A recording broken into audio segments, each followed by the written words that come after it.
समर्था, जय श्री स्वामी समर्था। आरती ओवाळू, आरती ओवाळू, चरणी ठेवूनिया माता। शेली खेडे ग्रामी तू अवतरलासी, तू अवतरलासी। जगदोद्धारासाठी, जगदोद्धारासाठी राया तू फिरसी। भक्त वत्सल करा तू एक होसी, तू एक होसी। म्हणून शरण आलो, म्हणून शरण आलो तुमच्या चरणासी। जय देव, जय देव, जय श्री स्वामी समर्था, जय श्री स्वामी समर्था। आरती ओवाळू, आरती ओवाळू, चरणी ठेवूनिया माता। त्रैगुण परब्रह्म तुमचा अवतार, तुमचा अवतार। त्याची काय वर्णू, त्याची काय वर्णू लीला पामर। शेषाधिक शिनले नलगे त्या पार, नलगे त्या पार। तेथे जडमुड कैसा, तेथे जडमुड कैसा करुणी विस्तार। जय देव, जय देव, जय श्री स्वामी समर्था, जय श्री स्वामी समर्था। आरती ओवाळू, आरती ओवाळू, चरणी ठेवूनिया माता। देवादी देवा तू स्वामी राया, तू स्वामी राया। निर्जन मुनिजन जानी, निर्जन मुनिजन जानी, भावे तव पाया। तुझसी अर्पण केली आपली ही काया, आपली ही काया। शरणागता तारी, शरणागता तारी, तुझे स्वामी राया। जय देव, जय देव, जय श्री स्वामी समर्था, जय श्री स्वामी समर्था। आरती ओवाळू, आरती ओवाळू, चरणी ठेवूनिया माता। अगतिक लीला करुणी जडमुड उद्धरिले, जडमुड उद्धरिले। कीर्ती ऐकुनी कानी, कीर्ती ऐकुनी कानी, चरणी मी लोळे। चरण प्रसाद मोठा मजहे अनुभवले, मजहे अनुभवले। तुमच्या सुतानले, तुमच्या दासानले, चरणा वेदळे। जय देव, जय देव, जय श्री स्वामी समर्था, जय श्री स्वामी समर्था। आरती ओवाळू, आरती ओवाळू, चरणी ठेवूनिया माता। अण्णा सद्गुरुनाथा, स्वामी दीनांच्या नाथा। त्रिवार वंदन करुणी चरणी ठेवितो माता। स्वामी भक्ती, स्वामी शक्ती, अंगी बाणता, अण्णा अंगी बाणता।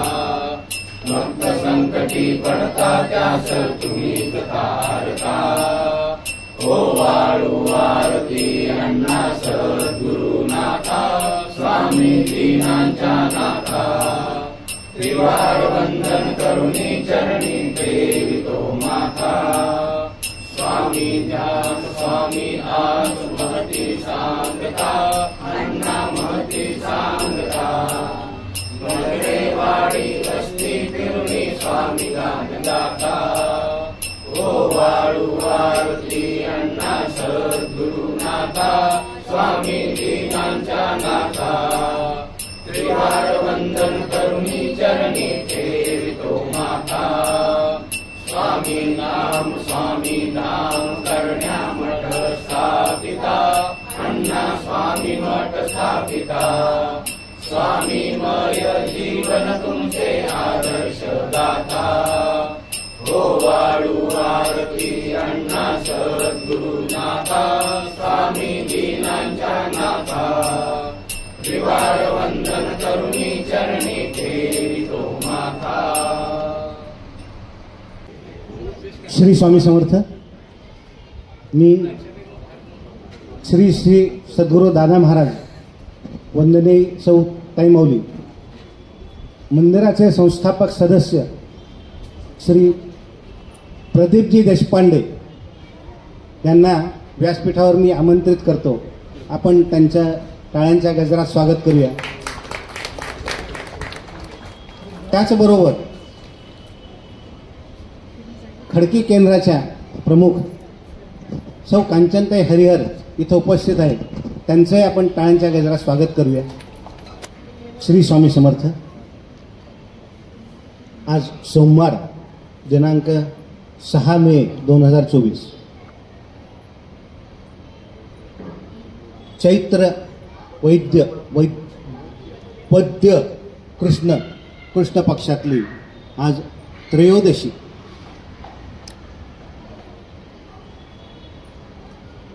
चैत्रातील वैद्य पक्षातील त्रयोदशी आजचा हा दिवस म्हणजे श्री स्वामी समर्थांचा समाधी दिवस। कार्य समाप्तीचा त्यांचा आजचा हा दिवस म्हणजे देहरूपी समाप्तीचा त्यांचा आजचा हा दिवस।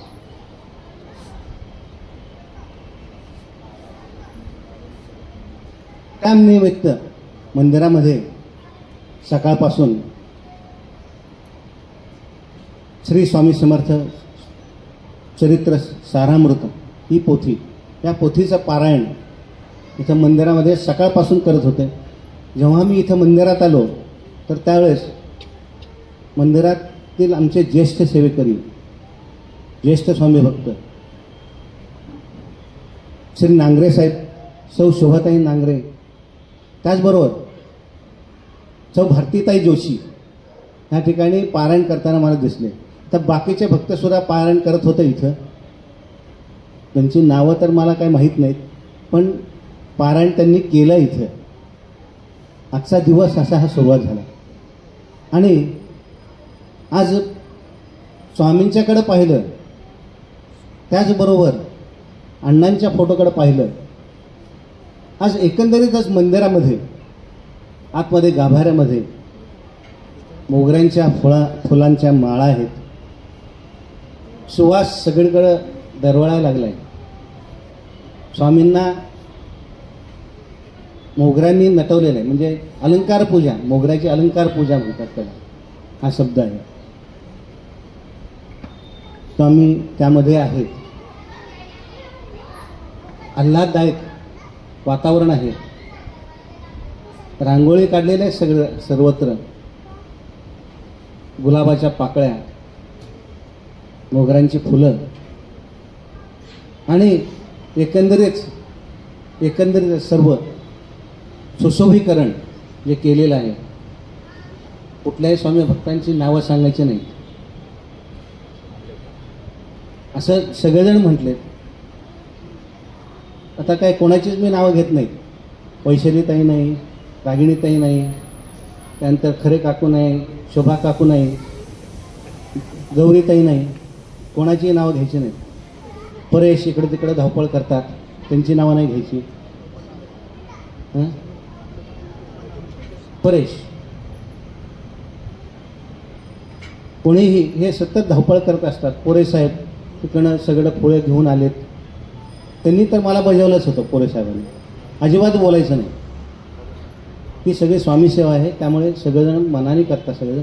आणि ह्याचं मार्गदर्शन जे असतं नेहमीप्रमाणेच जोशी काका मार्गदर्शन करत असतात। आज त्यांचा पोशाखही फार सुंदर आहे। जोशी काकांच्याकडे जरा बघा, आपण जरा सगळ्यांना आपलं दर्शन द्या ना।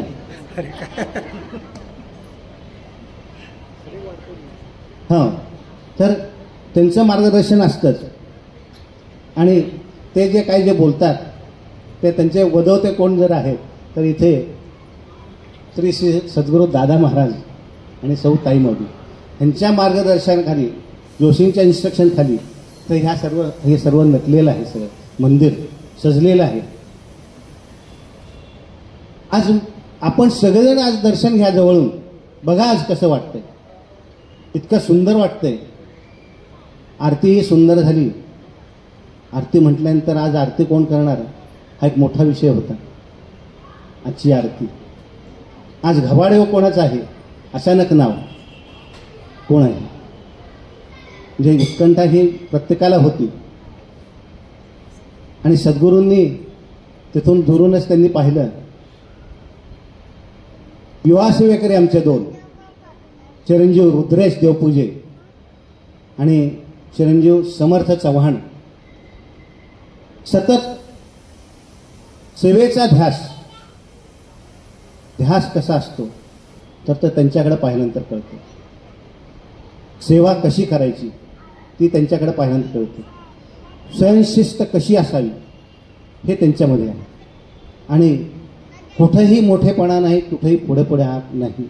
हे असे जे गुण आहेत, अशा गुणामुळे ते इथं त्यांची सेवा जास्त उठून दिसते. तर हे दोघं जण आज सेवेचे भाग्यवान सेवेकरी, भाग्यवान युवा सेवेकरी हे आहेत. आजचा मोठा दिवस आहे. तर त्यात दोघांनाही मी इथं आमंत्रित करतो व्यासपीठावर. आपण त्यांच्या टाळ्यांच्या गजरात अभिनंदन करूया आणि सद्गुरूंना मी विनंती करतो की आपण त्यांचा यथोचित सन्मान करावा.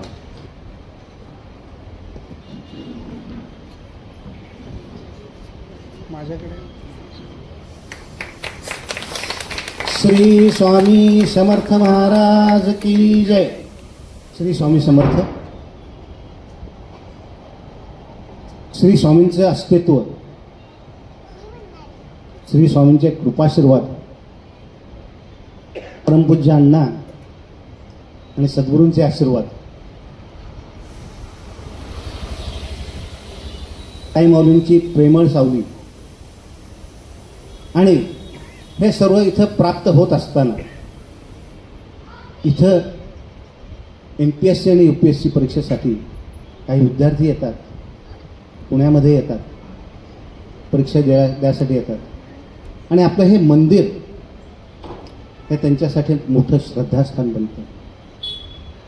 कारण मी मगाशी सांगितल्याप्रमाणे श्री स्वामी परमपूज्य अण्णा महाराज, श्री सद्गुरू दादा महाराज आणि ताई माऊली ही मुलं जी आहेत, हे विद्यार्थी आहेत, घर सोडून इथे येतात.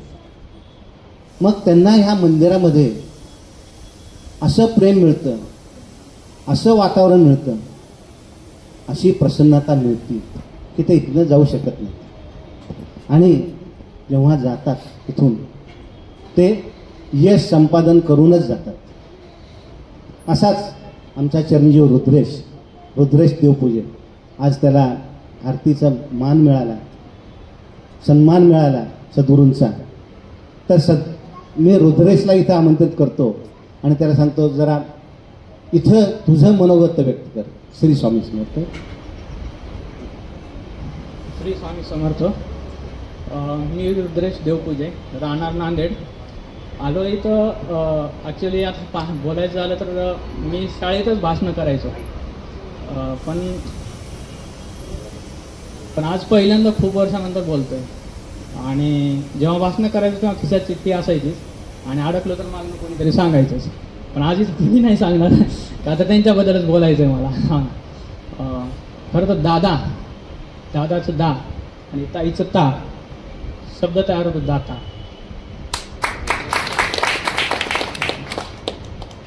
हे दाता मला आत्तापर्यंत देतच आलेत आणि यापुढेही देतील. आत्ता हे आरतीचा मान त्यांनी दिला.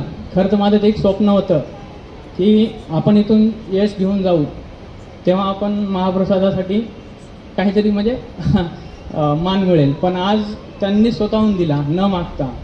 म्हणजे इथं आलेला प्रत्येक भाविक मला महाप्रसाद करायचे, मला आरती करायचे असं काही ना काही म्हणतात, पण योगायोग त्यांनी मला आरती स्वतःहून बोलवलं आणि एक सेवा करून घेतली माझ्याकडनं. आणि बोलायचं तर बरंच आहे, पण आता काय बोलायचं काही समजत नाही.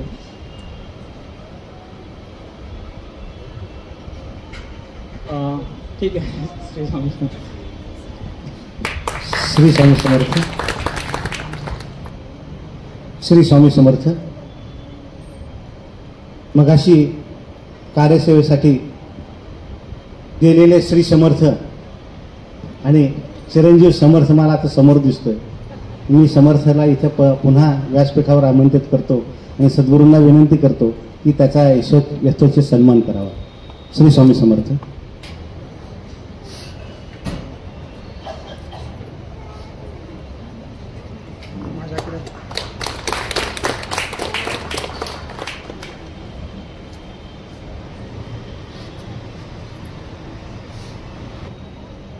चिरंजीव समर्थ आणि चिरंजीव रुद्रेश कसं असतं की मनामध्ये भावना उचंबळून आल्या तर ते शब्दरूपी बाहेर यायला फार अवघड जातं. चिरंजीव रुद्रेशचं असं झालं. त्यांनी सुरुवात तर केली सद्गुरूंचा दा म्हणजे दादा दा दा दा आणि ताई माऊलींमधला ता दा ता आणि इथं समोर जे बसलेले आहेत इच्छित दाता ते आहेत सद्गुरू दादा महाराज आणि ताई माऊली आहेत. आणि असे असंख्य विद्यार्थी इथं येत आहेत, आले होते, पुढेही येणार आहेत आणि प्रत्येकजण यश संपादन करून घेऊनच जातो आपल्या उज्ज्वल भवितव्यासाठी. चिरंजीव रुद्रेशला भावना वेगामुळे जास्त बोलता आलं नाही, पण तरी सुद्धा मी सांगतो की त्याचं MPSC थ्रू त्याचं सिलेक्शन झालेलं आहे, व्हेरिफिकेशन झाले, आता फक्त ऑर्डरची वाट पाहतो. चिरंजीव रुद्रेश तुझं खूप खूप अभिनंदन. यापुढे मी असंही म्हणेन आपल्या म्हणजे सद्गुरूंना ताई माऊलींना आणि स्वामींना मी प्रार्थना करीन चिरंजीव रुद्रेशचं पोस्टिंग, त्यात पोस्टिंग हा फार महत्त्वाचा विषय आहे ना. माझं पोस्टिंग कुठं होईल, कुठल्या भागात होईल, नागपूरला होईल का कोल्हापूरला होईल का गडचिरोलीला होईल का माझ्या प्रॉपर माझ्या गावामध्ये नांदेडमध्ये होईल का स्वामींच्या जवळ पुण्यात होईल. तुझ्या मनामध्ये जे आहे त्या ठिकाणी तुझं पोस्टिंग होईल असं मी सर्व स्वामी भक्तांच्याकडनं स्वामी परिवारातर्फे श्री स्वामींना प्रार्थना करतो. रुद्रेश तुझ्या मनासारखं होऊ दे. श्री स्वामी समर्थ. आता विषय जो आहे तो आज समाधी दिवस आहे. वाचन सारामृताचं वाचन केलेलं आहे. सारामृताच्या वाचनामध्ये पूर्ण स्वामींचा चरित्र पूर्ण थोडक्यात त्यांनी सांगितलेलं आहे. मग स्वामी समाधी दिवस आहे, मग हे चरित्र आपल्याला ऐकायला कसं मिळणार हो. आम्ही सगळेजण इथं बसलो तर पुन्हा माझ्यासमोर एक असा एक मार्ग दिसला. म्हणजे आता सद्गुरूंना मी विनंती करतो की सद्गुरूंनी जे लिहिलेलं आहे श्री स्वामी समर्थांची काव्यांजली, शुभांगीन नाव दिलं, काव्यांजली नाव दिलं त्याचं, 7 गाणी सप्तपुष्पांची मालिका जी आहे श्री स्वामी समर्थांनी स्वतः रचलेली आणि स्वतः गायलेली. आणि चाल त्याची जी आहे की गीत रामायणासारखी त्याची चाल आहे आणि त्यामुळे ते ऐकायला खूप छान वाटतं. आणि आज मी पुन्हा आग्रह करतो मी की सगळ्यांच्या वतीने की आजचा दिवसही चांगला आहे, सगळ्यांचं पारायण इथं झालेलं आहे आणि माझ्यासारखे जे वंचित जे आहेत त्यांना माहितीच नाही असं म्हणण्यापेक्षा पारायण काही जण करू शकले नाहीत तर त्यांना आपले जे पारायण म्हणजे आपण जे सांगाल ते पारायण होऊ शकेल. मग त्यामुळे मी सद्गुरूंना विनंती करायला काही हरकत नाही असं मला वाटतंय. सद्गुरूंनी आज अमृतवाणीने आम्हाला सारामृताचे अमृतवाणी आम्हाला पाहिजे असं मी आग्रहाची विनंती करतो सद्गुरूंना. श्री स्वामी समर्थ. तत्पूर्वी सद्गुरू व्यासपीठावर उभे राहण्यापूर्वी अण्णा महाराजांचा जप जो आहे तो आपण करूया सगळेजण. मी सुरुवात करतो, आपण म्हणू. इच्छित दाता सकल कार्य सिद्ध करता सकल दुःख हरता श्री स्वामी समर्थ नमो नमः स्वाहा. इच्छित दाता सकल कार्य सिद्ध करता सकल दुःख हरता श्री स्वामी समर्थ नमो नमः स्वाहा. इच्छित दाता सकल कार्य सिद्ध करता सकल दुःख हरता श्री स्वामी समर्थ नमो नमः स्वाहा. इच्छित दाता सकल कार्य सिद्ध करता सकल दुःख हरता श्री स्वामी समर्थ नमो नमः स्वाहा. इच्छित दाता सकल कार्य सिद्ध करता सकल दुःख हरता श्री स्वामी समर्थ नमो नमः स्वाहा. इच्छित दाता सकल कार्य सिद्ध करता सकल दुःख हरता श्री स्वामी समर्थ नमो नमः स्वाहा. इच्छित दाता सकल कार्य सिद्ध करता सकल दुःख हरता श्री स्वामी समर्थ नमो नमः स्वाहा. इच्छित दाता सकल कार्य सिद्ध करता सकल दुःख हरता श्री स्वामी समर्थ नमो नमः स्वाहा. इच्छित दाता सकल कार्य सिद्ध करता सकल दुःख हरता श्री स्वामी समर्थ नमो नमः स्वाहा. इच्छित दाता सकल कार्य सिद्ध करता सकल दुःख हरता श्री स्वामी समर्थ नमो नमः स्वाहा. इच्छित दाता सकल कार्य सिद्ध करता सकल दुःख हरता श्री स्वामी समर्थ नमो नमः स्वाहा. इच्छित दाता सकल कार्य सिद्ध करता सकल दुःख हरता श्री स्वामी समर्थ नमो नमः स्वाहा. इच्छित दाता सकल कार्य सिद्ध करता सकल दुःख हरता श्री स्वामी समर्थ नमो नमः स्वाहा. इच्छित दाता सकल कार्य सिद्ध करता सकल दुःख हरता श्री स्वामी समर्थ नमो नमः स्वाहा. इच्छित दाता सकल कार्य सिद्ध करता सकल दुःख हरता श्री स्वामी सकल कार्य सिद्ध करता सकल दुःख हरता श्री स्वामी समर्थ नमो नमः स्वाहा. श्री स्वामी समर्थ अण्णा महाराज की.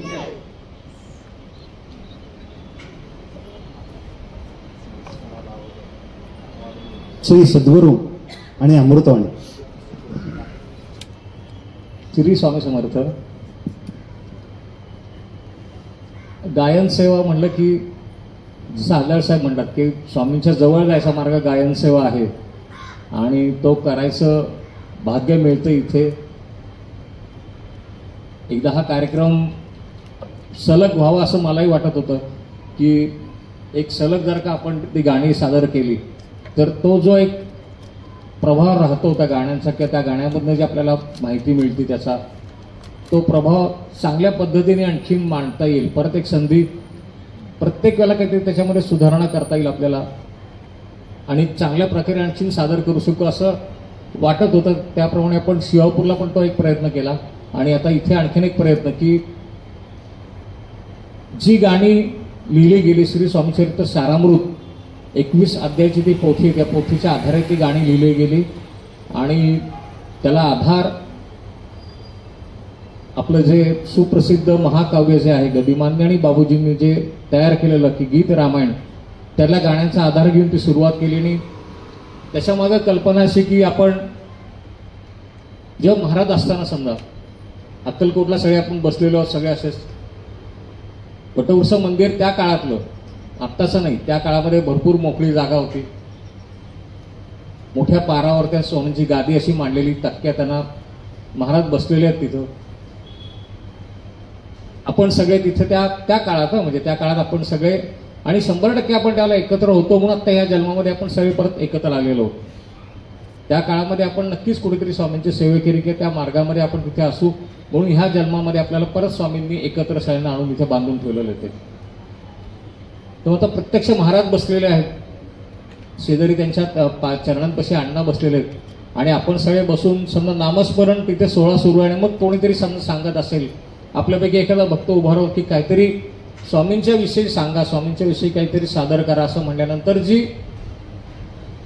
ती जी कल्पना आहे ती कल्पना आपण मनामध्ये धरून ही गाणी लिहिली गेली आणि तीच इथे आता सादर करण्याचा एक परत चांगला आपणच ठरवा प्रयत्न मी करतो.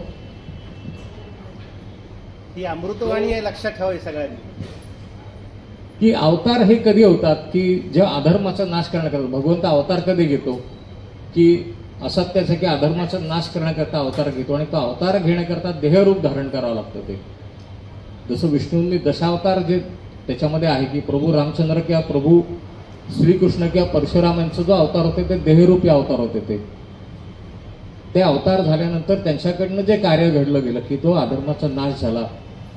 तसं दत्त महाराजांनी जे अवतार घेतले ते भक्तांचा उद्धार करण्याकरता, त्याच्यामध्ये मग श्रीपाद श्रीवल्लभांचा असेल किंवा नरसिंह सरस्वतींचा असेल आणि त्याच्यानंतर श्री स्वामी समर्थ महाराजांचा, की स्वामींचा अवतार आता अगदी कलियुगातला म्हणजे प्रत्यक्ष देव ज्यांनी बघितलं त्या काळामध्ये, प्रत्यक्ष परब्रह्म त्यांनी बघितलं होतं ते त्या लोकांनी, ती लोक केवढी भाग्यवान असतील की प्रत्यक्ष परब्रह्म त्याला अक्कलकोटला बघायला मिळालं. कारण मग त्याच्यानंतर जे पुढचे जे होते ते सगळे स्वामींचे शिष्य म्हणा किंवा स्वामींचा अंश असलेले ते अवतार होते ते.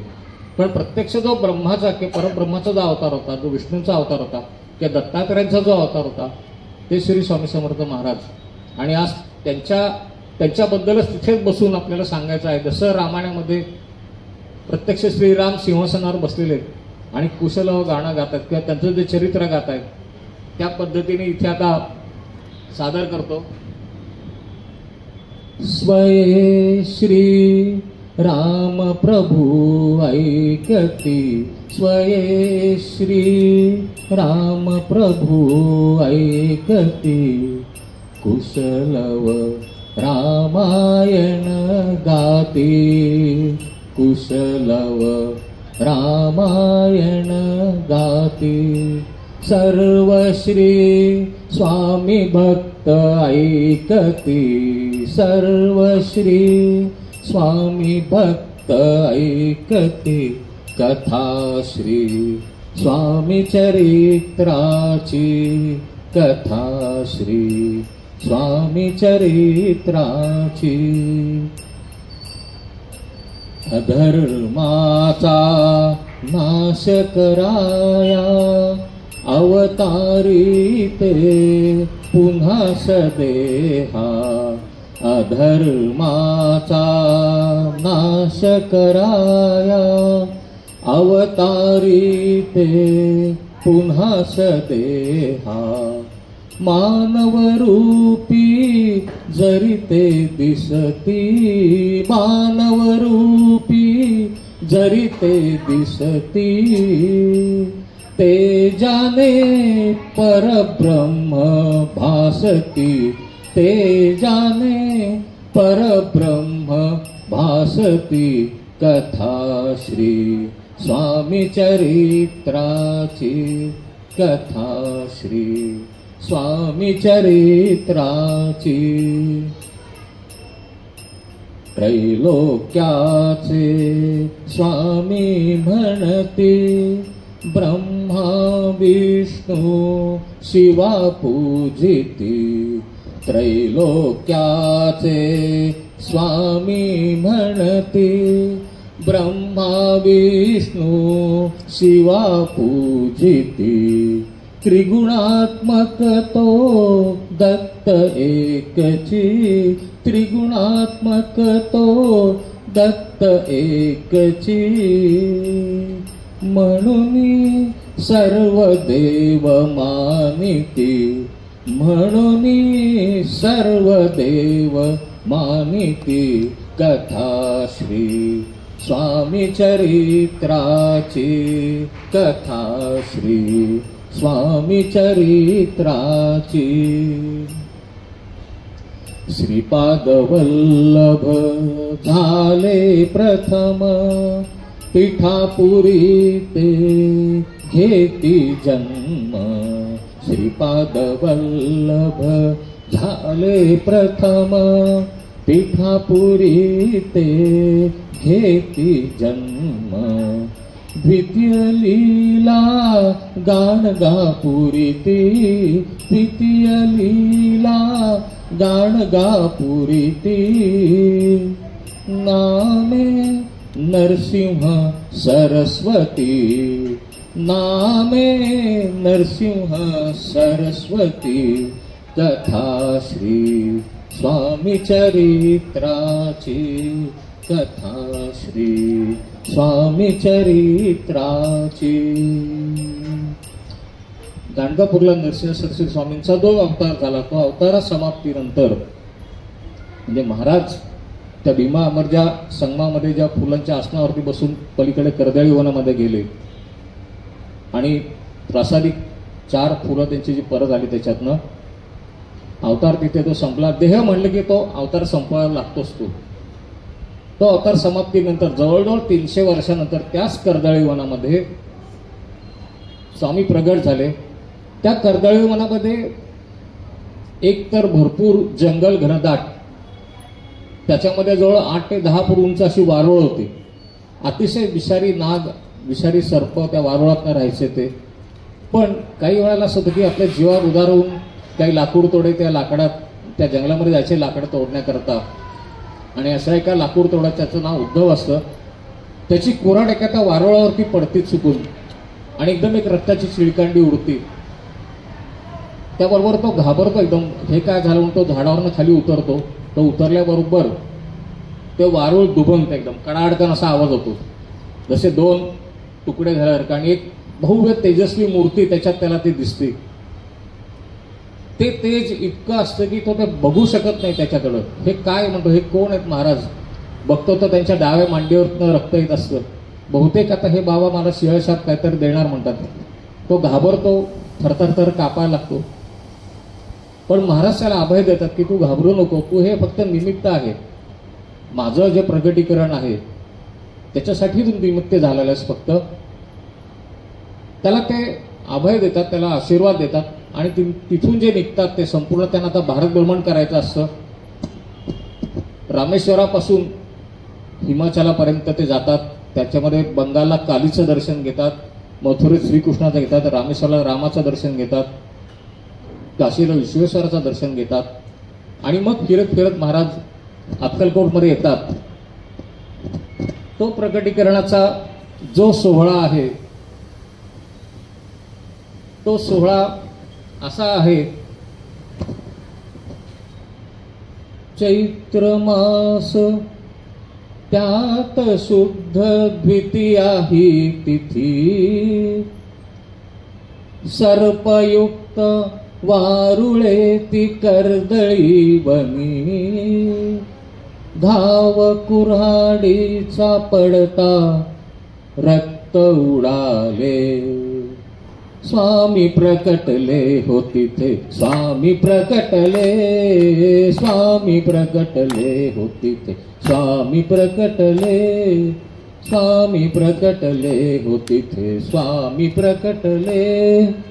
उद्धवाच्या हातून हे निमित्त जाहले, उद्धवाच्या हातून हे निमित्त जाहले. वारुळ दुभंगून तेज फाकले, वारुळ दुभंगून तेज फाकले. दीपुनी जाती नेत्र त्याचे अश्रू वाहिले, दीपुनी जाती नेत्र त्याचे अश्रू वाहिले. स्वामी प्रकटले हो तिथे, स्वामी प्रकटले, स्वामी प्रकटले हो तिथे, स्वामी प्रकटले. गौरांग दिव्य कांती उंच हे भले, गौरांगी दिव्य कांती उंच हे भले.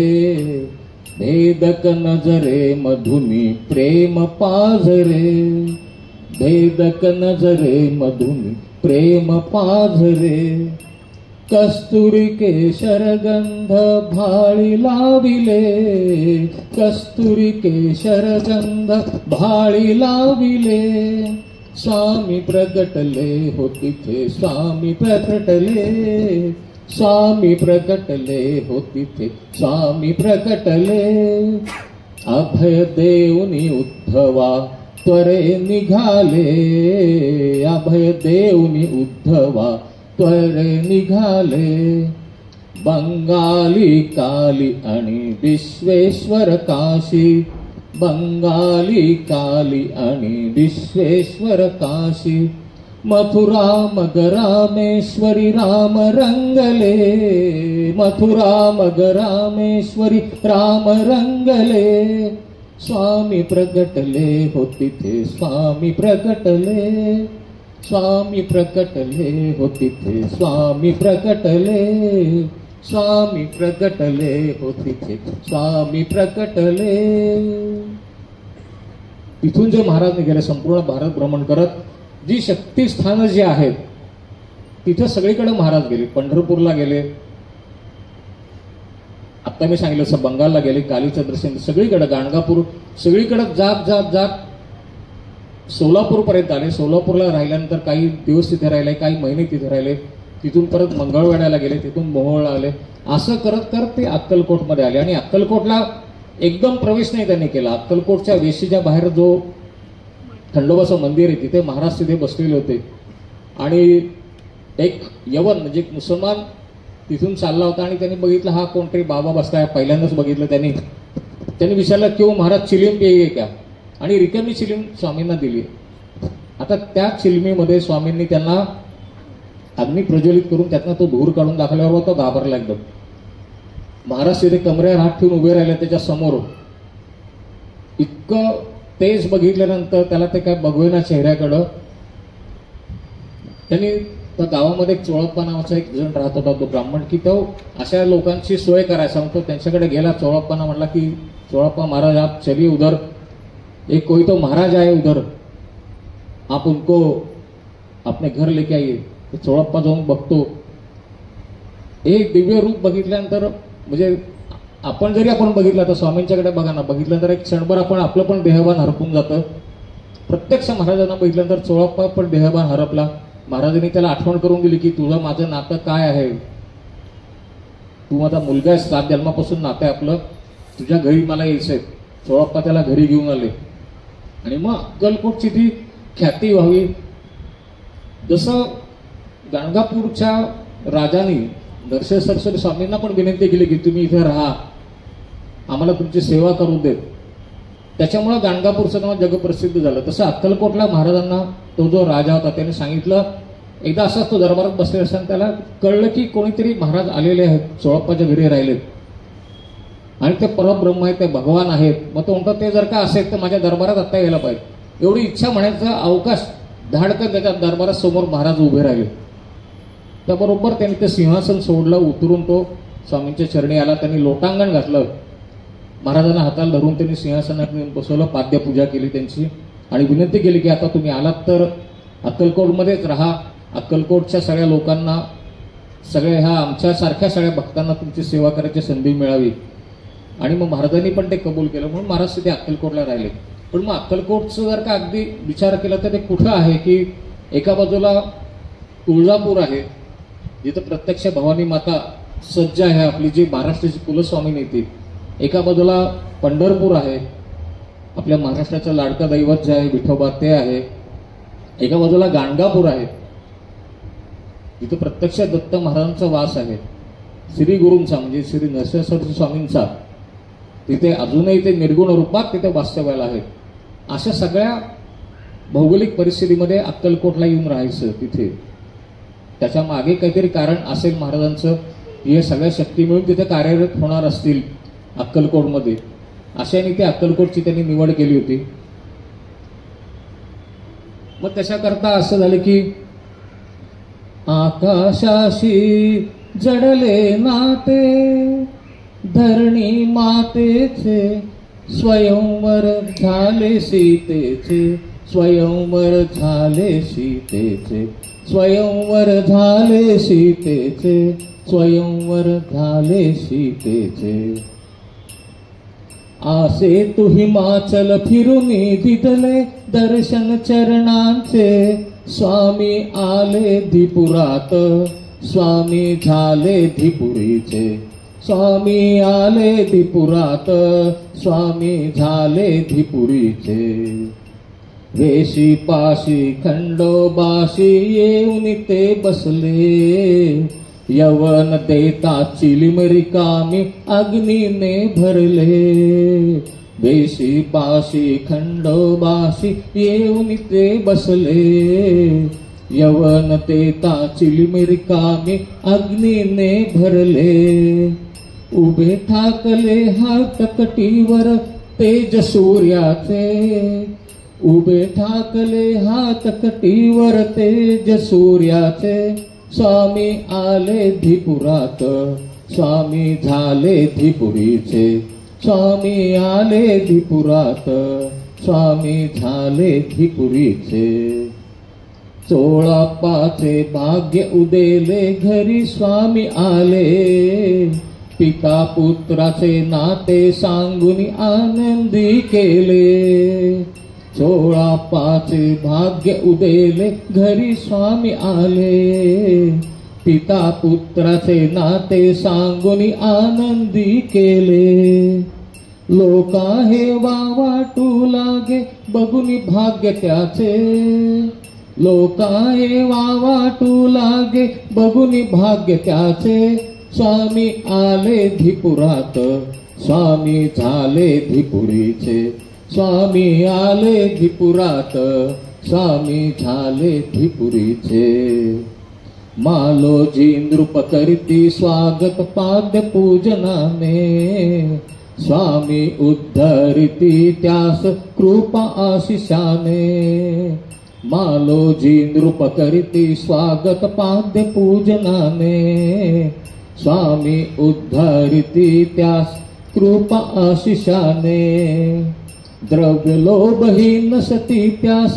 ना भय सत्तेचे, द्रव्य लोभहीन सती त्यास ना भय सत्तेचे, स्वामी आले धिपुरात, स्वामी झाले धिपुरीचे, स्वामी आले धिपुरात, स्वामी झाले धिपुरीचे, वळवापुरी भवानी माता सज्जरण रागिणी, विठूचा गजर घुमतो झेंडा वाळवंटी, तुळजापुरी भवानी माता सज्जरण रागिणी, विठूचा झेंडा घुमतो झेंडा वाळवंटी, गाणगापुरी दर्शन घडते श्री गुरु दत्ताचे, श्री गुरु आणि दत्त, श्री गुरु म्हणजे नरसिंह सरस्वती महाराज आणि प्रत्यक्ष दत्त महाराज तिथे एकाच रूपात वास करतात, म्हणून गाणगापुरी दर्शन घडते श्री गुरु दत्ताचे, स्वामी आले धिपुरात, स्वामी झाले धिपुरीचे, स्वामी आले धिपुरात, स्वामी झाले धिपुरीचे. धीपूर अक्कलकोटला एक नाव आहे, धीपूर, प्रज्ञापूर, धीपूर असे नाव आहेत, त्याच्यातलं हे धीपूर घेतलं मुद्दामून. हा प्रवास महाराजांचा अक्कलकोटला आल्यानंतर मग त्यांच्या ज्या काही लीला होत्या, जवळजवळ 22 ते 23 वर्ष महाराज तिथे होते त्या वटवृक्ष मंदिरात, जिथे ते बसायचे. कधी चोळप्पाच्या घरामध्ये असायचे, कधी आणखीन कोणाच्या घरात जायचे, कधी राज दरबारामध्ये राहायला जायचे आणि असंख्य लीला घडवल्या, ज्या अतर्क्य अशक्य वाटतील अशा काही गोष्टी त्यांनी तिथे घडवल्या. चमत्कार आत्ता म्हणतात, पण तो चमत्कार हा शब्द मला योग्य वाटत नाही, त्याला लीला हेच म्हणलं पाहिजे. स्वामींची ही लीला. चमत्कार जे कोणी करतात, जे जादूगार असतात ते कधी जादू चमत्कार करतात, तसं नाही. जे घडलं ती लीला घडली.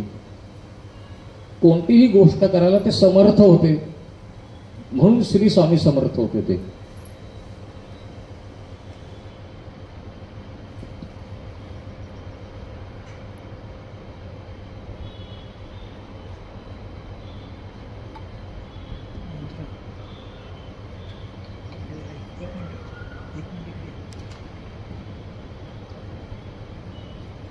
जे अशक्य ते शक्य करून दाखवत होते, घडवून दाखवत होते. ते कसं करायचंय की संपूर्ण एखादा प्राण गेलेली व्यक्ती किंवा प्राण गेला एखादा प्राणी सुद्धा ते जिवंत करून दाखवायचे.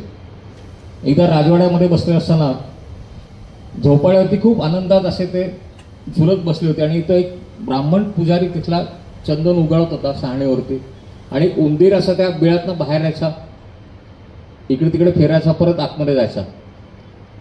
तर तो ब्राह्मण ते बघत असतो. ते खोड जे उगाळत असतो चंदन असं ते एका हाताने पटकन फेकून मारतो, ते नेमकं त्या उंदराला लागतं. तो उंदीर तिथे जागेवरच मरून पडतो. तो महाराजांनी बघितल्यानंतर महाराज ओरडतात त्याला. तो उंदीर इकडे आण म्हणतात. तो ब्राह्मण कसा असा त्या शेपटीला असं पकडून तो उंदीर घेऊन येतो, स्वामींच्या हातात ठेवतो. महाराज त्याला असं 3 वेळा त्याच्या पाठीवरून हात फिरवतात आणि परत जमिनीवर सोडतात. जाओ बच्चो खेलो म्हणतात. त्याबरोबर तो उंदीर पण टुंक नोडी मारून निघून जातो. म्हणजे जी व्यक्ती किंवा जो प्राणी पूर्ण मृत झालेला आहे, एकदा त्यांच्या गावातला दाखलकोटलाच एक जण मरण पावलेलं असतं. ती बाकीचे लोक काय करतात, त्याला ते त्याचा जो मृतदेह असतो तो आणून त्या वटवृक्ष तिथे जे महाराज नेहमी बसतात तो देह तिथे आणून ठेवतात. ते की स्वामी काहीतरी चमत्कार करतील. अशक्य म्हणलं ना, अशक्य ते शक्य करून दाखवतील स्वामी. आणि त्यातला एक जण जो सेवेकरी असतो तो थोडासा असा एक भोचकपणा म्हणता येईल आपला, की तो स्वामींच्या पादुका घेतो आणि ते जो मृतदेह असतो त्याच्या डोक्यावर ठेवतो. त्याबरोबर महाराज तिथे जे झोपलेले असतात, दुपारची विश्रांती घेत असतात, ते एकदम ताडकन उठतात. म्हणतात हा भोचकपणा तुला कोणी सांगितला करायला म्हणले. आता तो पादुका ठेवला असतो त्याची लाज मला राखली पाहिजे. आणि तो जो मृतदेह असतो त्याच्याकडे बघतात आणि त्याला सांगतात उठ. त्याबरोबर तो मेलेला मनुष्य उठून जिवंत होतो. तो म्हणजे अशक्यच होतं हे. आपल्याला ह्या काळामध्ये आता कोणताही डॉक्टर असं नाहीये जो मेलेला मनुष्य जिवंत करेल.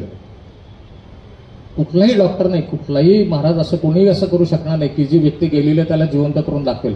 हे महाराजांनी त्यावेळेला करून दाखवलं होतं. ते असं काही घटना 60 वर्षाच्या स्त्रीला किंवा महिलेला अपत्य प्राप्त करून द्यायचं, किंवा एखादी गाय किंवा म्हैस जर का भाकड असेल तर तिला परत ते दूध तिला आणून द्यायचं. असं हे फक्त स्वामीच करू शकतात. म्हणून जे अशक्य ते शक्य करून दाखवले ते समर्थ होते.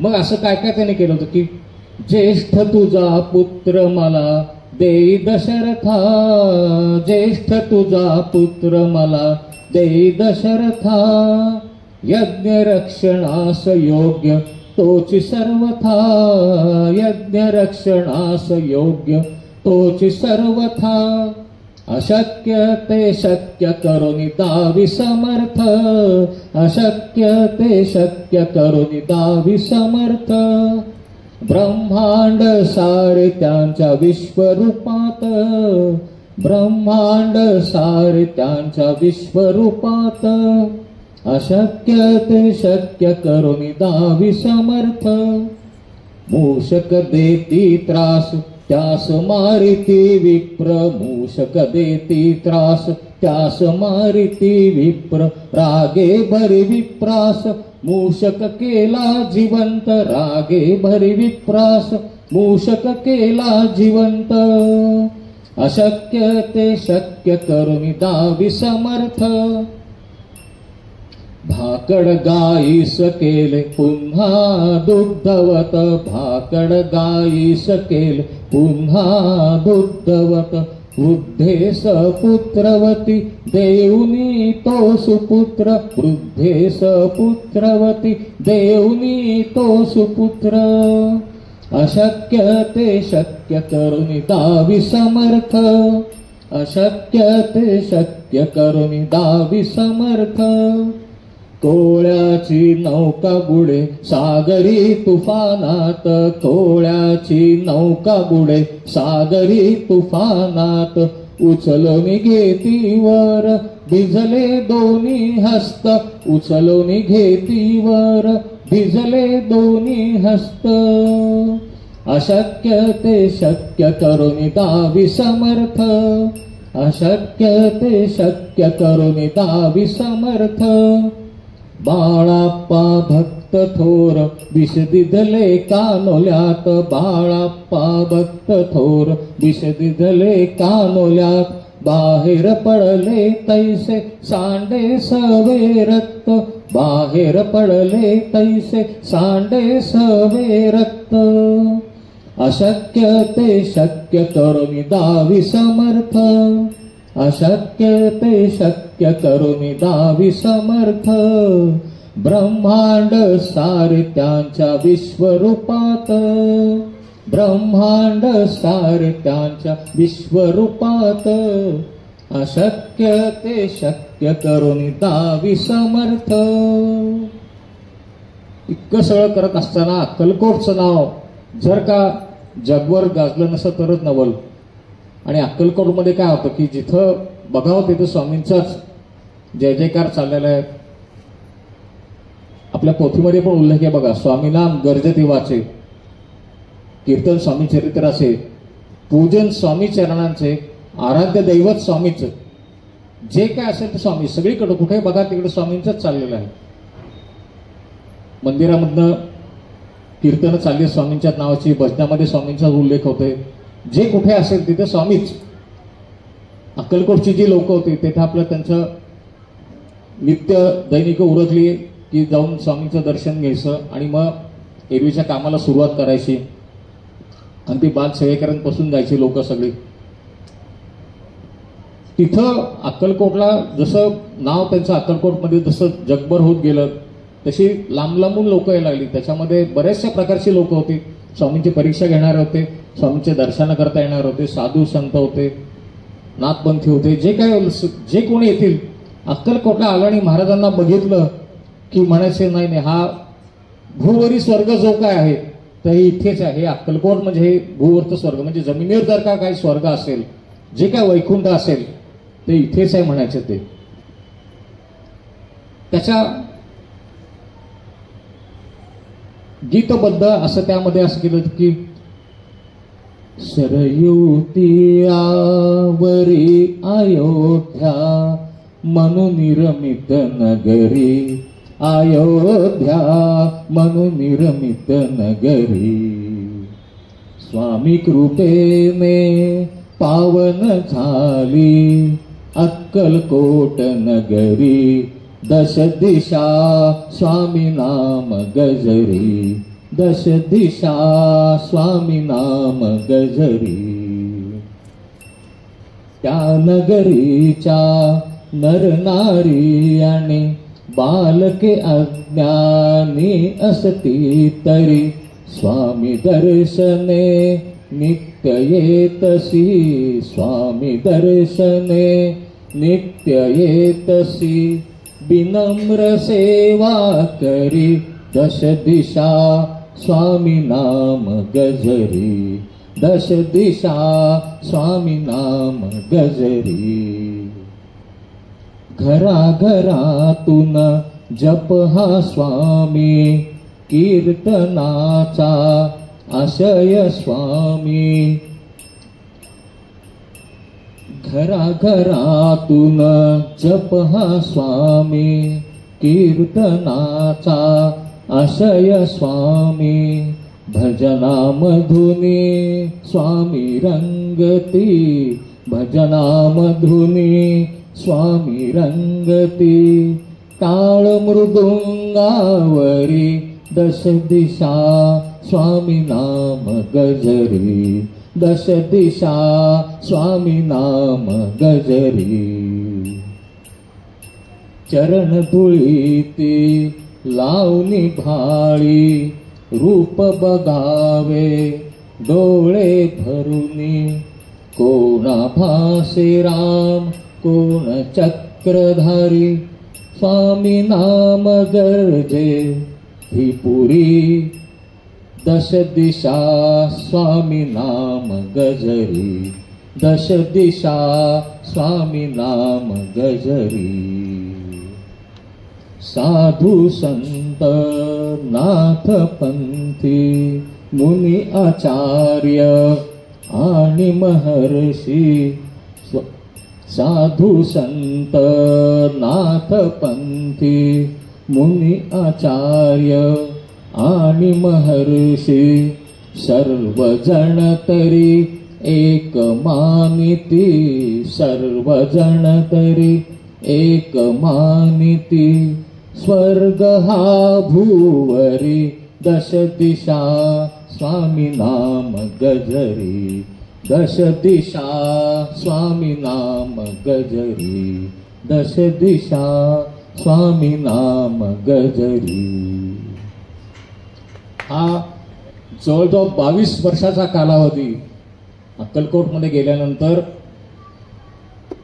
कुठंतरी मर्यादा असतात, कुठेतरी आपल्याला थांबायचं असतं. हा देह अनंतात विलीन करायचा असतो हे त्या परमेश्वराला ठाऊक असतं. श्रीरामांनी काय केलं की शरयू नदीमध्ये त्यांचा देह त्यांनी विसर्जित केला. श्रीकृष्णाने काय केलं की एका भिल्लाच्या हातून बाण मारून घेतला आणि त्याचा तो मृत्यू तिथे स्वीकारला. सगळ्यांनीच श्रीपाद श्रीवल्लभांनी किंवा नरसिंह सरस्वतींनी तसंच ती वेळ आली होती की आता महाराजांना असं वाटायला लागलं की आपलं कार्य झालेले लाखो भक्तांचा उद्धार एवढ्या कमी वेळामध्ये जो भक्त येईल त्यांच्याकडं जो जे काय मागेल ते त्याला प्राप्त करून द्यायचं. महाराजांची परीक्षा घ्यायला जर का कोणी आला असेल तर त्याला शिक्षा करायची पण नंतर माफी पण द्यायची. त्याच्याकडे जे चांगले गुण आहेत ते त्या चांगल्या गुणांचा वापर तू चांगल्या कामाकरता वापर ही त्याला जाणीव करून द्यायची. असं करत महाराजांच्याकडे कोणी आलं असं नाही. खूप लोक येऊन गेली काही त्यांच्यावर प्रयोग करणारे आले पण एका क्षणामध्ये महाराजांनी त्यांची जी धुंदी होती ती उतरवली आणि त्यांना चांगल्या मार्गाला लावलं. अपराध घडल्यानंतर जर का स्वामींच्याकडे गेलं त्यांची माफी मागितली तर ते क्षमा पण तेवढ्याच मोठ्या मनाने करायचे. ते असे अनेक परीक्षा जे घ्यायला आलेल्या लोकांचा उद्धार त्यांचा सुद्धा उद्धार केल्यानंतर अशी वेळ आली की एक दिवस रात्री स्वामींचे जे एकनिष्ठ सेवक होते बाळाप्पा त्यांचे ते स्वामींचे पाय चिपत बसले होते आणि महाराज एकदा त्यांना फक्त म्हणले की बाळाप्पा मी आता लवकरच लांबच्या प्रवासाला जाणार आहे तुला यायचंय का म्हणले. आता स्वामींचं अंतर्मन सुद्धा ओळखणे इतपत योग्यता बाळाप्पांची झालेली असताना बाळाप्पांच्या डोळ्यामध्ये एकदम टचकन पाणी आलं. एका मिनिटात बाळाप्पांनी ओळखलं काय घडणार आहे. ते म्हणतात का असं का बाळाप्पा त्यांना विचारतात. तर ते सांगतात की कार्यकाल जो होता तो संपत आलाय आता आणि कार्यकाल संपल्यानंतर इथे ह्या विश्वात वावरणं मला योग्य वाटत नाही. मी इथे राहणार आहेच. जे माझं चैतन्य आहे ते इथेच आहे. फक्त हा देह मला संपवा लागणार आहे. देह विसर्जित करायला लागणार आहे. देह विहित अवस्थेत मी इथे राहणार आहे. पुढचा कार्यभार तुम्हाला सांभाळायचा सगळ्यांना. मी इथे आहेच मी पाठीशी आहे. माझं कार्य तुम्हाला पुढे सुरू ठेवायचं. ही जी परंपरा आहे आपली गुरु शिष्य परंपरा आहे ती जपली पाहिजे. हे कार्य तुला पुढे न्यायचं आहे म्हणून ते बाळाप्पाची ती निवड करतात. आणि मग असं होतं की काहीतरी कारण घडायला पाहिजे ना. मृत्यू जर काही यायचा असेल तर काहीतरी कारण घडवायला पाहिजे. महाराज स्वतःला तो ताप भरून घेतात आणि तो इतकं त्यांचं अंग तापलेलं असतं इतके अंग सगळं लालबुंद झालेलं असतं की त्यांच्या जवळ उभं राहिलं तरी ती झळ म्हणा आपण ती जाणवेल. वैद्य लोक किंवा फकीर लोक तिथला जो राजा असं नव्हतो एक तर स्वामींचा भक्त राणी पण स्वामींचे भक्त ती काय करते बाहेरच्या गावात जे कुठं मिळेल चांगले वैद्य असतील चांगले कोणी फकीर जे कोणी काय असेल त्यांना ते बोलवतात की महाराजांना तपासा महाराजांना काय झालं बघा ते कधी लवकर बरे होतील. आता महाराजांना माहिती आपल्याला काय इथनं बरं व्हायचं नाहीये. फक्त ते जे कोणी उपाय करणारे असतात त्यांना ते उपाय करून द्यायची परवानगी देतात. काय तू येऊन बाबा हे औषध घे अमुक बरं ठीक आहे घेतो. कोणाला नाराज करत नाही. पण तो दिवस हळूहळू तो जवळ येत असतो. तो मुहूर्त जवळ येत असतो. तो काळ जवळ येत असतो. आणि तो दिवस जो आहे जो आज आपण इथे एकत्र जमलो ते कशा करता की महाराजांचा जो अवतार समाप्ती दिन त्या कारणाकरता आपण इथे जमलो. तो दिवस मंगळवार चैत्र कृष्ण त्रयोदशी आणि त्या दिवसापासून म्हणजे जो अगोदर एक 3-4 दिवस तो ज्वर वाढत चाललेला असतो. पण त्याच्यात सुद्धा महाराजांची जी मुद्रा असते ना ती इतकी तेजस्वी दिसत असते की ते आजारी आहेत. त्यांना ताप आला हे लांबून कोणी बघितलं तर कोणाला खरंच वाटणार नाही. इतकी ते तेज जे पहिल्यापासून होतं त्यांच्या चेहऱ्यावर ते तेज आणखीन प्रखर झालेलं आणखी दिसत असेल. त्यांनी थोडं अन्न पाणी सोडलेलं असं वर्ज्य केलेलं असं. आता जायचं म्हणल्यानंतर हे ह्या गोष्टीमध्ये अडकून पडायचं नाही. आपापल्या ज्या वस्तू असतात स्वामींच्या त्या सगळ्या वाटायला त्यांनी सुरुवात केली. सगळ्या भक्तांना त्या वस्तू वाटून टाकतात. ते भक्त भाग्यवान म्हणले पाहिजे. स्वामींची वस्तू एखादी मिळाली तर किती भाग्यवान म्हणला पाहिजे तो वस्तू तो भक्त. आणि मग तो दिवस आल्यानंतर ती वातावरण निर्मिती होती महाराजांना नेण्याकरता. प्रत्यक्ष काळ सुद्धा हात जोडून उभा राहतो की महाराज चालायची वेळ झालेली आहे आपल्याला. ते वातावरण त्या दिवसाचं एक प्रकारचा अवदासीन्य त्या दिवशी संपूर्ण त्या विश्वातच, अक्कलकोटमध्येच नाही तर सगळीकडे असं जाणवतं. आपण जर का एक आठवण असेल तर करोनाचे जो सुरुवातीचा काळ होता ना, एक मळब असं सगळीकडे होतं बघा. ते कुठंही उत्साह नव्हता, एक वेगळ्याच प्रकारचं वातावरण तो दिवस. ते अशा वातावरणात तो दिवस उजाडला. मंगळवारचा दिवस होता तो. ढग आलेले होते, पाऊस पडत नव्हता, वारा नाही, कारण सगळं स्थिरच होते ना. आता सगळ्यांना फक्त वाट होती, वाट बघायची होती की फक्त हा जो परमात्मा आहे तो आता कधी आपल्याकडं परत वैकुंठामध्ये येणार म्हणून.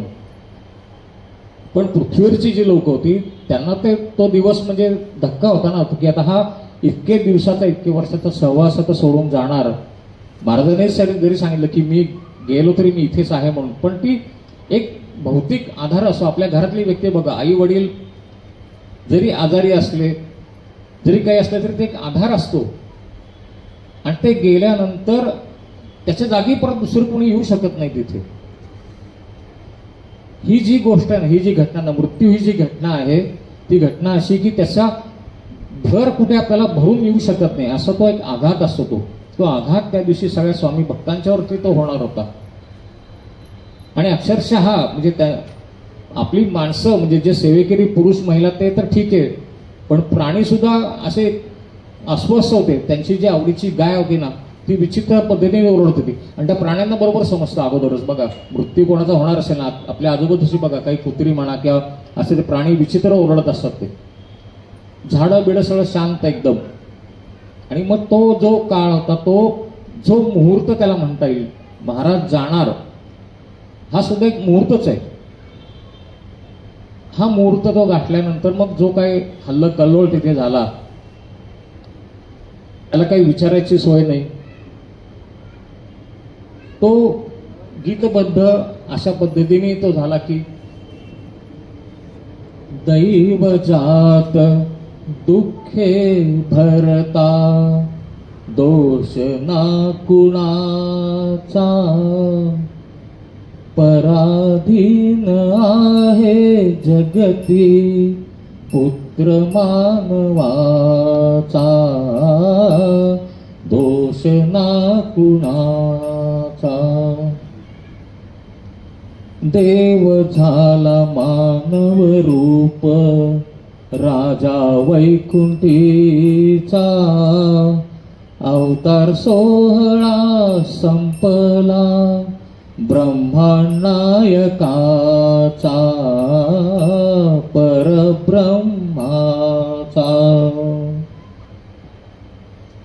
माय बाप भक्तांचा तो व्यापी चराचर, देह तापुनी त्याचा भरून आला ज्वर.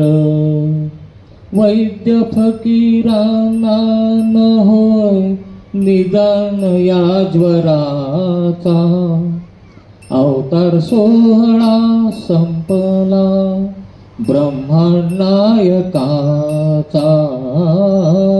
परब्रह्माचा. बाळापादिक भक्ता सांगे कार्य असे थोर, तुम्ही आता पुढे न्यावे न करावा शोक. सांभाळावी गादी आमची असे मान तुमचा, अवतार सोहळा संपला ब्रह्मानायकाचा, परब्रह्माचा. वार्ता पसरी चोहीकडे स्वामी हो निघाले, भक्त येऊ लागे तिथे जैसे लाटांचे भरते. गंगा जमुना नयनी वाही नसे अंत त्यांचा, अवतार सोहळा संपला ब्रह्मानायकाचा, परब्रह्माचा. शांत झाला वारा आता, वृक्ष तेही स्तब्ध, भक्तांची गर्दी भारी तरीही निशब्द, कुंदक्यांना घाली बांध कोट हा छातीचा, अवतार सोहळा संपला ब्रह्मनायकाचा, परब्रह्माचा. पशु पक्षी झाले स्थिर, चिवचिवाट थांबला, आवडती गाय मात्र थोडी ती हंबरडा, वृक्ष गाळती पाने वसंत शिशिराचा, अवतार सोहळा संपला ब्रह्मनायकाचा, परब्रह्माचा. मुहूर्त काळाचा आला हात जोडी न्यावया, नजर एकटक आकाशी पद्मासनी बैसला, तेजात विलीन झाला ज्योत तो तेजाचा, अवतार सोहळा संपला ब्रह्मनायकाचा, परब्रह्माचा. महाराजांना शेवटच्या क्षणी उठून बसवलं गेलं, तक्क्या मागे दिला.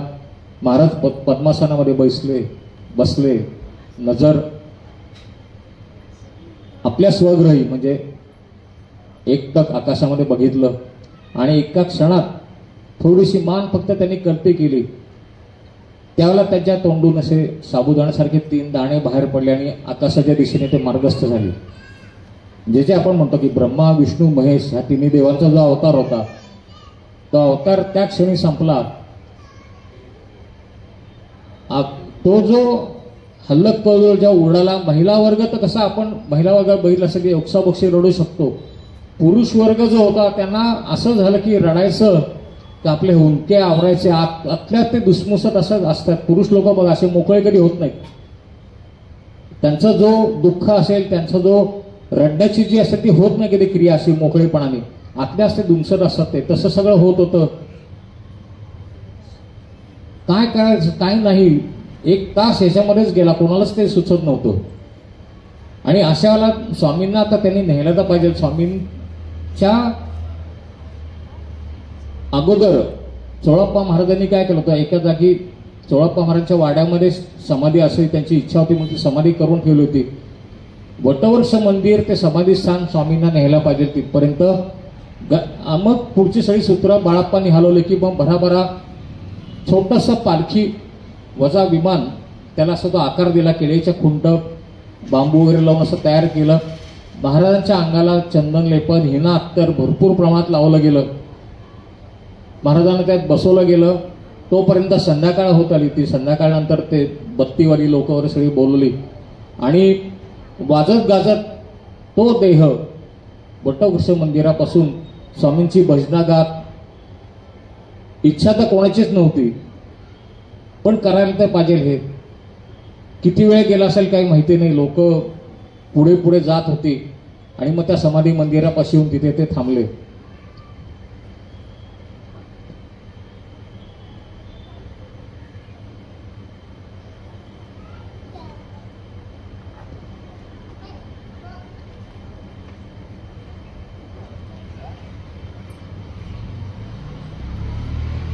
समाधी अगोदर तयार झालेली आहे तिथे. आता त्यांचा तो देह त्याच्यामध्ये आपल्याला ठेवायचा आहे. परत एकदा तसंच हल्लं कल्लोळ उडाला, भक्तांची गर्दी झाली, जो तो ढकलाढकली करायला. कारण आता एकदाच फक्त महाराज दिसणार होते. एकदा समाधीमध्ये आतमध्ये तो देह ठेवला की परत महाराज दिसणार नाहीत. महाराज दृष्टांत देतात अजूनही. काही अधिकारी जे पुरुष आहेत आपल्याकडे बसलेले आहेत. आता माझ्यासमोरच इथे नगरकर काका आहेत. दृष्टांत झालाय त्यांना, त्यांनी बघितलं महाराज कसे होते. त्या काळामध्ये जी लोक होती भाग्यवान होती खरोखरीच ज्यांनी स्वामींना बघितलं. महाराजांचा देह तिथे आतमध्ये ठेवला गेल्यानंतर एक क्षण जो काय मोठा असा आक्रोश झाला, त्याच्यानंतर ती जो समाधी होती ती बंद केली गेली. आता जे आपण अक्कलकोटला गेल्यानंतर जे बघतो आपण, तिथे आतमध्ये जवळ खाली 20 ते 25 फूट खोल तो खाली ते ठिकाण आहे. ते एक अध्याय संपला, एक युग संपलं. पण स्वामींनी सांगितलं होतं की हम गाया नाही जिंदा आहे म्हणून.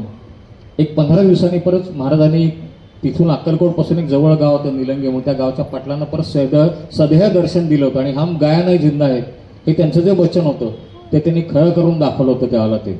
आणि आजही महाराज कार्यरत आहेत. मग त्यांचे स्वामींचे जे अंश म्हणजे गुरु शिष्य परंपरा जी आहे ती गुरु शिष्य परंपरा पुढे चालू राहावी, ती पुढे तशीच अखंडित राहावी अशा करता मग काही सत्पुरुषांचे जन्म झाले. आणि त्यातले सत्पुरुष एक होते श्रीयुत अण्णा महाराज मस्के, की ज्यांच्या कृपेने ज्यांच्या आशीर्वादाने हे मंदिर इथे उभं राहिलं. परत स्वामी सेवा सुरू झाली, स्वामी नाम सुरू झालं. म्हणजे त्या काळापासून एक एक एक एक म्हणजे अण्णांचे जे गुरु होते त्यांचे जे गुरु असेल अशी ती पायरी पायरी करत करत करत आज परत एकदा म्हणजे जे थांबलेलं होतं जे चक्र ते परत त्यावेळेला सुरू झालं. आणि ते चक्र सुरू झाल्यानंतर एकदा तो अनुभव आम्हाला परत आला जेव्हा अण्णांचं देहावसन झालं. अचानकच 1 एप्रिलला तो फोन आला होता की अण्णा गेले म्हणून. आणि मग आम्ही तिथे गेल्यानंतर बघितलं की अंबरनाथ शहर जे होतं, अंबरनाथ जे गाव आहे ते सगळीकडे त्याला दुःखाची छाया पसरलेली. आणि त्या अण्णा जिथे राहायचे तिथेच बाहेर स्वामींचा मठ आहे, प्रचंड गर्दी, पाऊल ठेवायला तिथे जागा नाहीये. अशा परिस्थितीत तो देह मग तसाच सगळ्या भक्तांनी स्मशानभूमीपर्यंत नेला. आणि त्यात ते स्मशानभूमी नवीन बांधलेली होती. अंबरनाथ नगर परिषदेचे जे अध्यक्ष होते त्यांनी सांगितलं होतं की एवढी मोठी स्मशानभूमी, खूप मोठा परिसर आहे, पण इतकी सगळी भरलेली आज पहिल्यांदाच बघतोय. एवढे सगळे भक्त तिथे अण्णांचे जमा झाले. जसं अक्कलकोटला जे दृश्य असेल तसं दृश्य आम्हाला त्याला अनुभवायला मिळालं की प्रत्यक्ष आपले गुरु की आता ते पण एकदाच दिसणार आहेत. आणि मग तो अग्नी जेव्हा ते चित्ता प्रज्वलित झाली अण्णांची, जो अग्नी प्रज्वलित झाला तो एक क्षण डोळ्यात साठवून ठेवला की याच्यानंतर अण्णा दिसतील ते आपल्याला दृष्टांतामध्ये. आणि जसं महाराजांनी सांगितलं की हम गाय नाही जिंदा आहे, तसं अण्णा पण जिवंत आहेत, ते आपल्या हृदयामध्ये आहेत. आपण त्यांचं जे कार्य आहे ते आपल्याला पुढे न्यायचं आहे. आणि मग असंच झालं की आपले जे भक्त आहेत, आपले जे सेवेकरी आहेत त्यांना घेऊन आपण हे काम करू. मग त्याच्याकरता असं गाणं की नकोस नौके परत फिरू, नकोस गंगे ऊर भरू, श्रीरामांना नाम घेत या श्रीरामांना पार करू, श्रीरामांचे नाव घेऊ मी श्रीरामांना पार करू. जय गंगे जय श्रीराम.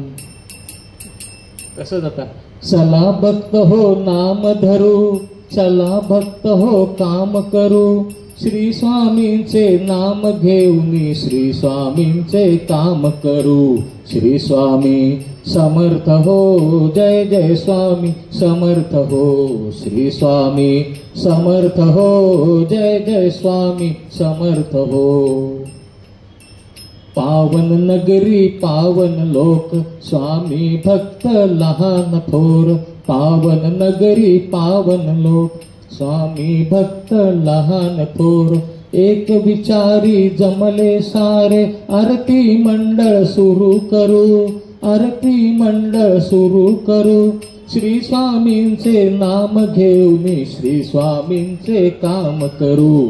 श्री स्वामी समर्थ हो, जय जय स्वामी समर्थ हो, श्री स्वामी समर्थ हो, जय जय स्वामी समर्थ हो. आरती होई घरोघरी, स्वामी सेवा मनोमनी, आरती होई घरोघरी, स्वामी सेवा मनोमनी. सेवेचे या मार्गावरती अण्णा लाभले परमगुरु, अण्णा लाभले परमगुरु, श्री स्वामींचे नाम घेऊन श्री स्वामींचे काम करू. श्री स्वामी समर्थ हो, जय जय स्वामी समर्थ हो. स्वामीं समते गुरुचे गुण, भक्तांमनीची ओळखी खूण. स्वामीं समते गुरुचे गुण, भक्तांमनीची ओळखी खूण. संकट येता भयभीत ऐसे, बहुत जनांशी आधारू, बहुत जनांशी आधारू. श्री स्वामींचे नाम घेतया, श्री स्वामींचे काम करू. श्री स्वामींचे नाम घेतया, श्री स्वामींचे काम करू. श्री स्वामी समर्थ हो, जय जय स्वामी समर्थ हो. श्री स्वामींचे मंदिर छान, ऐशी इच्छा धरुनी जाण. श्री स्वामींचे मंदिर छान, ऐशी इच्छा धरुनी जाण. औदुंबर तो वृक्ष महान, मंदिराचा पाया भरू, मंदिराचा पाया भरू. श्री स्वामींचे नाम घेतया, श्री स्वामींचे काम करू. श्री स्वामी समर्थ हो, जय जय स्वामी समर्थ हो. श्री स्वामी समर्थ हो, जय जय स्वामी समर्थ हो. सुयोग्य वेळी शुभ दिना, स्वामी मूर्ती प्रतिष्ठापना. सुयोग्य वेळी शुभ दिना, स्वामी मूर्ती प्रतिष्ठापना. पायी आले जखम घेऊन, सेवेनेती आम्ही भरू, सेवेनेती आम्ही भरू. श्री स्वामींचे नाम घेतया, श्री स्वामींचे काम करू. श्री स्वामी समर्थ हो, जय जय स्वामी समर्थ हो. श्री स्वामी समर्थ हो, जय जय स्वामी समर्थ हो. मंदिरात भक्ता घडते, दर्शन सुंदर स्वामी रूपाचे. मंदिरात भक्ता घडते, दर्शन सुंदर स्वामी रूपाचे. नामस्मरणा बरोबरीने अन्नदानही इथे सुरू, अन्नदानही इथे सुरू. श्री स्वामींचे नाम घेतया, श्री स्वामींचे काम करू. जय स्वामी समर्थ हो, जय जय स्वामी समर्थ हो. श्री स्वामी समर्थ हो, जय जय स्वामी समर्थ हो. स्वामी अस्तित्व दिसते, विश्वासाने प्रचिती येते. स्वामी अस्तित्व दिसते, विश्वासाने प्रचिती येते. चरणी लीन होता त्यांच्या, भवसागरही पार करू, भवसागरही पार करू. श्री स्वामींचे नाम घेतया, श्री स्वामींचे काम करू. श्री स्वामी समर्थ हो, जय जय स्वामी समर्थ हो. श्री स्वामी समर्थ हो, जय जय स्वामी समर्थ हो. करू एकदा गजर. श्री स्वामी समर्थ, जय जय स्वामी समर्थ. सद्गुरु स्वामी समर्थ, जय जय स्वामी समर्थ. महाराज श्री स्वामी समर्थ, जय जय स्वामी समर्थ. सद्गुरु स्वामी समर्थ, जय जय स्वामी समर्थ. महाराज श्री स्वामी समर्थ, जय स्वामी समर्थ. सद्गुरु स्वामी समर्थ, जय जय स्वामी समर्थ. कसं असं प्रत्येक गोष्ट आता आणि अंत, सुरू झालेली गोष्ट थांबवायची. आता हा जो संपूर्ण गीत प्रवास आहे, गीत सुमना आहेत, ती स्वामींच्या चरणी अर्पण करण्याकरता एक अशी विनंती महाराजांना केली की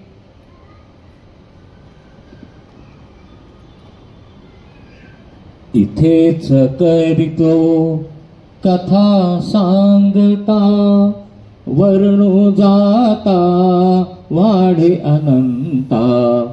इथेच करीतो कथा सांगता, वर्णू जाता वाढे अनंता. प्रत्यक्षामध्ये दर्शन द्यावे, प्रत्यक्षामध्ये दर्शन द्यावे.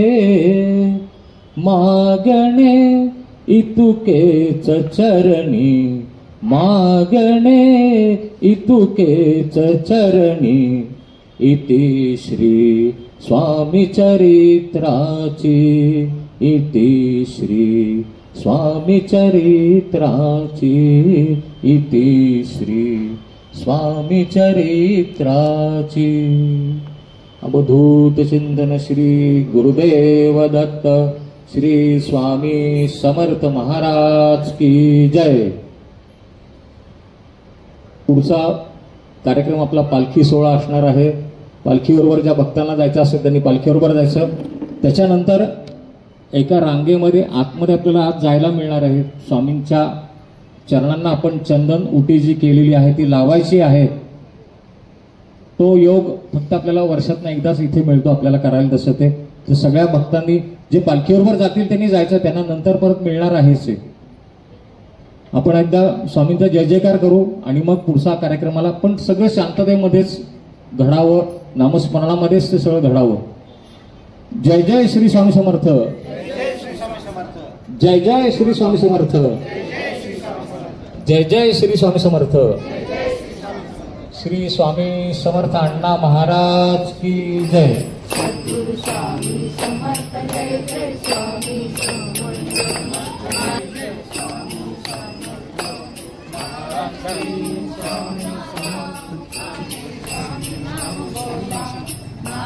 हळूहळू चाला खाने स्वामी नाम बोला, खाने स्वामी नाम बोला, मुखाने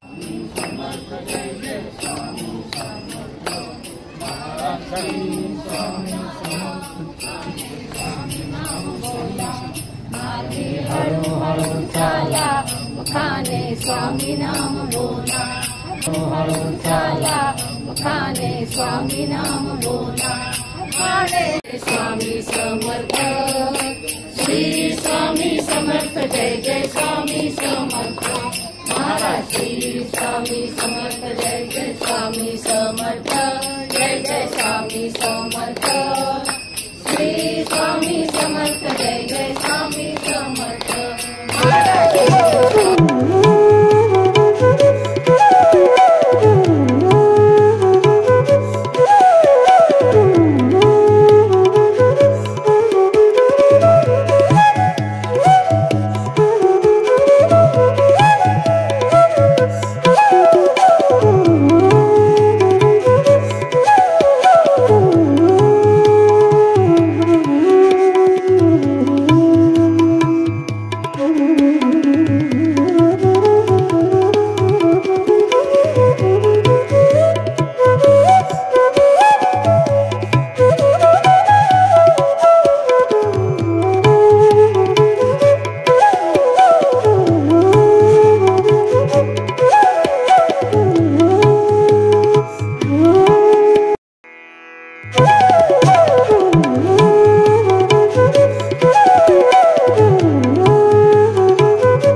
दत्तात्रेयाय नमः, दत्तात्रेयाय नमः, दत्तात्रेयाय नमः, दत्तात्रेयाय नमः, दत्तात्रेयाय नमः, दत्तात्रेयाय नमः, दत्तात्रेयाय नमः।